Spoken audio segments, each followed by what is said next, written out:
Leviathan was the prototype Balger Mabillard Giga Coaster. Located at Canada's Wonderland in Vaughan, Ontario, this giant roller coaster offers a different layout than the B&M Mega coasters that preceded it.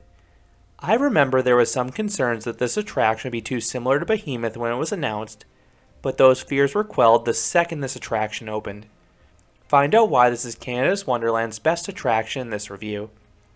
Canada's Wonderland is the highest attended seasonal park in North America, even beating parks like Cedar Point and Hershey Park. After the success of Behemoth in 2008, Canada's Wonderland's attendance warranted and needed another large-scale coaster. So Cedar Fair returned to Balger and Mabillard wanting a Giga Coaster. For many years it was rumored that B&M would never break the 300-foot or 91-meter barrier, but that fallacy was squashed in 2012 with Leviathan. But there was concern from coaster enthusiasts that Leviathan would be too similar to Behemoth. While both were the hypercoaster model from B&M, the two rides have radically different layouts. Behemoth is an airtime machine. It's an endless series of camelbacks loaded with floater airtime. Leviathan is more of a speed demon.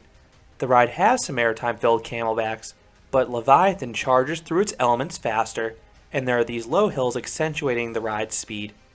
I think the rides complement each other perfectly, and so did in Cedar Fair. The success of this attraction is why Carowinds and Kings Island also received their own B&M Giga Coasters, despite also already having B&M Hypers. It's possible Fury 325 and Orion would not have been built had Leviathan not been as well received as it was. Leviathan would forever change Canada's Wonderland skyline. The coaster would stand 306 feet or 93 meters tall.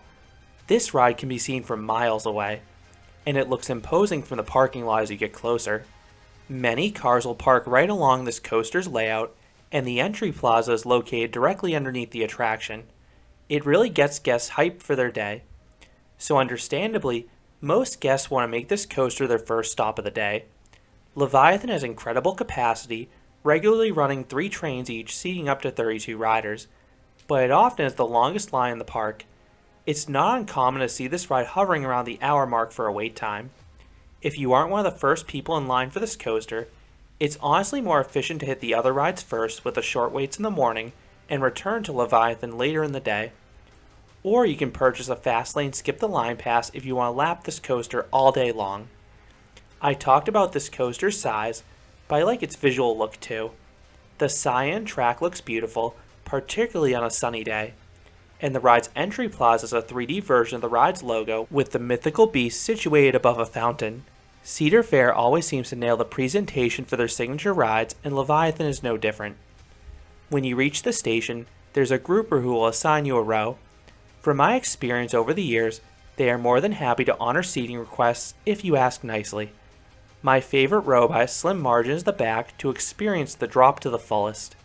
However, the front is awesome too because you get to feel this ride's blistering 92 mph or 148 km/h speed more.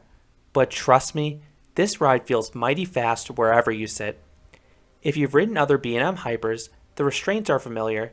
You have a comfortable clamshell restraint that rests against your thighs. Like the others in the Cedar Fair chain, Leviathan does have seatbelts, but they don't impact the ride experience for me. They just slow down the loading ever so slightly. But in general, this crew keeps the 3 trains moving at a steady rate, and that's even with guests storing items on the ride platform. Once dispatched, you turn out of the station and ascend the giant lift hill. It is a fairly fast ascent given its size, and you get good views on the way up. To your right, you get a full bird's eye view of the theme park. Then in the distance, you can see Toronto's skyline. But don't get lost in that view too long because the thrills are about to commence. Leviathan begins with one of the best drops in the world. This 80-degree plunge is brilliantly designed to offer one of the most sustained moments of airtime in the world. You levitate out of your seat for a good 4 to 5 seconds, which is downright thrilling. It's floater airtime, but it is strong floater, and it's incredible how long it lasts. If you've ridden Fury 325 or Orion, this drop feels nearly identical, and that's certainly a good thing. The pullout takes place in a short tunnel with a monster's face on it. This section does have a rattle to it. Thankfully, that is the only shaky section on Leviathan. The rest of the coaster is extremely smooth, which is what you typically expect from a B&M Hyper or Giga. This pullout also piles on the positive Gs. Leviathan hits a maximum of 4.5 Gs, and it's a guaranteed gray out for me. Those forces are maintained through the second hill, which is this giant turn that banks 90 degrees to the right, so I'll often lose my vision for 4 to 5 seconds. It reminds me of the start of Millennium Force. I usually come to before the first speed hill. This is a small but drawn out bunny hill, and you fly over this hill, so you get great floater airtime. It isn't as sustained as a larger Camelback, but that airtime combined with the speed is blissful, especially because the exit of the bunny hill subtly turns left, so you get some nice laterals while still levitated out of your seat. Plus, there's a nice head chopper with a support column too. It's an all-around great element. Next is a giant Camelback, one of the largest in the world. It does have a trim on it, and you'll hear it hit, and the train will lose a tiny amount of speed, but the resultant hill is still fantastic, so I don't really mind. You get some wonderful and very sustained floater airtime no matter where you're sitting. It's one of the best Camelbacks in any B&M between the airtime, power, and duration. I'm honestly surprised more people don't talk about this hill because it rides similarly to the first Camelback on Mako for me. You then cruise through the far turnaround, which is another large element. It doesn't have much force to it, but the train is really whipped through the second half of it as you're pulled back down to the ground, rebuilding all that speed. Next is another speed hill, but this one lacks the punch of the first one. There's no airtime or laterals here. It just showcases the ride speed as it zips past the picnic pavilions. Then comes another Camelback that you take with a considerable amount of speed. The trim on this hill doesn't usually hit, and the resultant airtime is good and sustained floater airtime, about on par with the Camelbacks on a lot of other B&M hypers. But Leviathan suddenly seems to start losing speed for the finale at this point. You then have another large turn that hugs the first one. This element offers a pinch of laterals, but not much else. It's more or less just lining you up with that final brake run. Speaking of which, you then hop into Leviathan's infamous final brake run. It is so high off the ground. It's actually taller than the adjacent Dragonfire roller coaster. But the entry into the brakes does offer some decent floater airtime up front and a pinch of airtime towards the back. This ends the 5,486 foot or 1,672 meter long coaster. That's a pretty significant amount of track, but Leviathan does feel an element or two short just because of how quickly it navigates its course. What about this ride's pacing? I think Leviathan's first half is perfect between the speed, power, and airtime.